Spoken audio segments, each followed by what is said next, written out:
How to report Delaware Statutory Trust income. A Delaware Statutory Trust, or DST, allows investors to put their money into a trust, which is then pooled with other investor funds. The trust then uses that money to invest in real estate. The trust's real estate can generate income for the investors, also known as beneficiaries. That income must be reported to the IRS when tax time rolls around, but trust sponsors don't issue beneficiaries a Form 1065 Schedule K-1 or 1099 form. In the IRS eyes, DST beneficiaries are real estate owners. As a result, trust sponsors issue a substitute 1099 form, also known as a Form 1041 or grantor letter, to the beneficiaries. This document aligns with real estate ownership rules regarding reporting income taxes rather than standard investment reporting. What is a DST? A DST is formed under Delaware state law, although properties held in a DST can be in any state. Each DST has a sponsor who creates the trust. The trust, in turn, holds assets and issues shares to investors/beneficiaries. Each beneficiary owns fractional shares in the DST and receives a percentage of the trust's net operating income based on how many shares they own. In some cases, investors can use proceeds generated from the sale of investment property and acquire DST shares through a 1031 exchange. This is possible because the IRS regards DST shares as replacement property for a like-kind exchange. How is DST income reported? Beneficiaries who receive income through their DST ownership receive a grantor letter from the trustee. The information in this document includes identification of the person to whom the income is taxable, that is, the beneficiary, taxable income details, deductions or credits that apply to the income.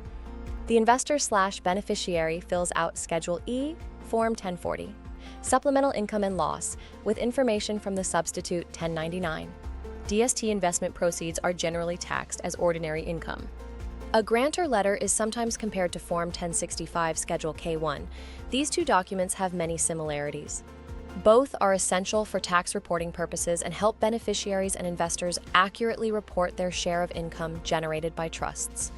The main differences between these two forms are: a trust grantor issues grantor letters. Partnerships, LLCs, and S corporations use the K-1 form. Grantor letters focus on the tax treatment of income earned within a trust.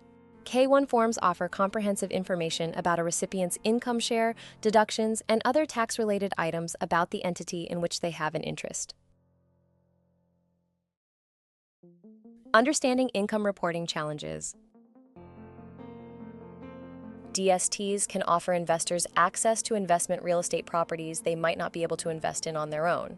Additionally, DST ownership can provide deductions and depreciations to help reduce income tax burdens. But investors must also report their taxable income to the IRS. This is accomplished by information from the substitute 1099, which is transferred to Schedule E. Adding to the complexity is the DST property or properties locations. If the trust properties are in different states, investors must file a return in each state, assuming that the state involved has income tax filing requirements. In short, tax time is already stressful. Adding the DST income reporting requirement adds another layer of complexity. Because of this, it's essential to work with a qualified tax professional to ensure that income connected with DST holdings is appropriately reported. Let Realized build you a passive, diversified portfolio designed with minimal uncertainty while avoiding as much capital, income, and estate taxes as possible. To learn more or book a consultation, check the links in this video's description. Thank you for watching.